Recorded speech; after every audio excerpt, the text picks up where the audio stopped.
The people closest to you hold the sharpest knives, and that is the paradox of love. The very act that promises safety is the one that exposes you to the deepest fear, because every time you trust, you hand someone the power to destroy you, and yet without trust you cannot love, so the trap is eternal. Trust feels like surrender, and surrender feels like intimacy, but beneath intimacy lies the shadow of betrayal. And betrayal cuts deeper than violence, because it comes from the hands we believed would protect us. And psychology shows us that attachment is built on vulnerability. Oxytocin bonds us, but also heightens anxiety when threatened. So the more we love, the more we fear. And the more we fear, the more we destroy. Which is why couples collapse under jealousy, possessiveness, and paranoia. Because fear disguised as protection suffocates love, and history reminds us of Judas and Brutus, archetypal betrayers who prove that betrayal is inevitable.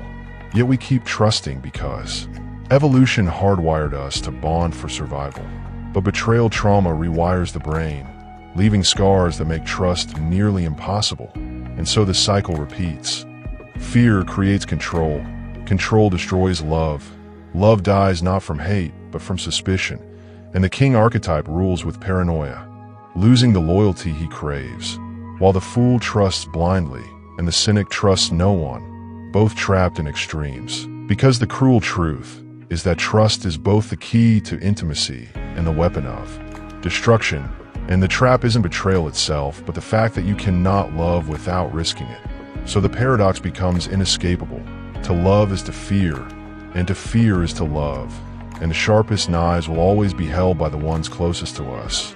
Yet we keep opening our arms, because the human heart would rather bleed from betrayal than starve from isolation. And that is the trust trap. Love begins with innocence, with the child who reaches out to the parent believing the world is safe.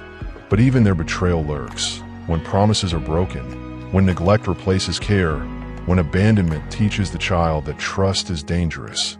And those lessons echo into adulthood, shaping every relationship, every bond, every risk of intimacy, because the brain remembers pain more vividly than pleasure. And betrayal becomes a scar that whispers in every moment of vulnerability, telling us to guard ourselves, to build walls, to hide behind cynicism. Yet the paradox remains. Walls protect us, but also imprison us. And the prison of mistrust is lonelier than the wound of betrayal. So we gamble again. We open our hearts again. We risk again. Because the hunger for connection is stronger than the fear of pain. And so the cycle continues, endlessly repeating across generations, across cultures, across history. Love is the most dangerous game humans play, because it requires surrender. And surrender is the one thing the ego resists. Yet without surrender, there is no intimacy, no union, no transcendence. And so we fall into the trap willingly, knowing the risk, knowing the pain, knowing the knives are sharp, but believing the embrace is worth it. And sometimes it is. Sometimes trust leads to loyalty, to devotion, to bonds that endure. But even then, the fear never disappears. It lingers in the shadows, whispering doubts, fueling insecurities, reminding us that love is fragile, that trust is conditional, that betrayal is always possible. And so the paradox deepens. The more precious the bond, the more terrifying the risk. The more we love, the more we fear, and the more we fear, the more we cling, and the more we cling, the more we suffocate, until love itself collapses under the weight of fear. The trust trap is not just personal, it is societal, it is political, it is cultural, because nations trust leaders, citizens trust systems, communities trust traditions, and betrayal at those levels shatters entire civilizations. Revolutions are born from broken trust, wars erupt from betrayal, peace collapses under suspicion, and yet humanity continues to trust, continues to hope, continues to risk. Because without trust, there is no cooperation, no progress, no survival.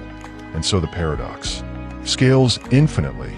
Trust builds empires, betrayal destroys them, love unites tribes, fear fractures them, and the cycle repeats endlessly, eternally.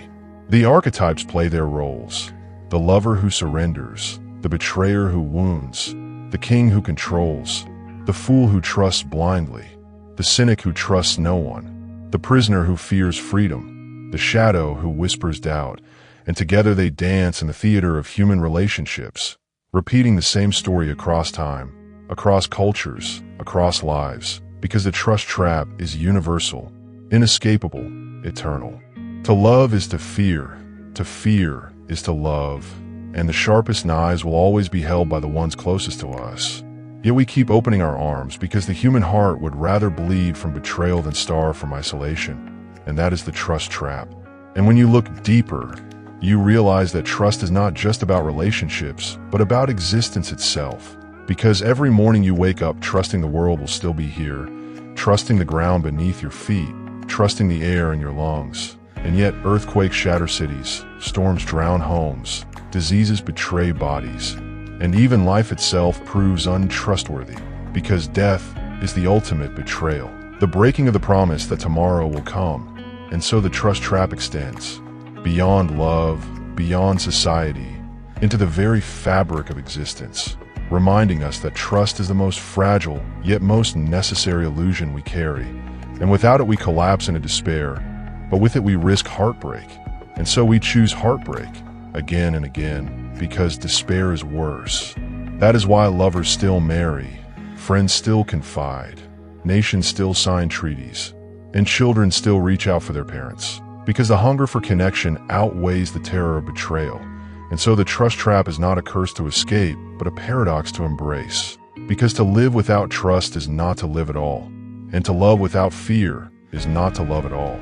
And so the knives remain sharp, the arms remain open, and the cycle continues, endlessly, eternally, because the human heart would rather bleed than starve. And that is the trust trap. And perhaps the cruelest truth of all is that even when betrayal comes, even when the wound is fresh and the scar is carved deep, we still long for trust again, because the heart is stubborn, the soul is hungry, and the human spirit refuses to accept isolation as destiny.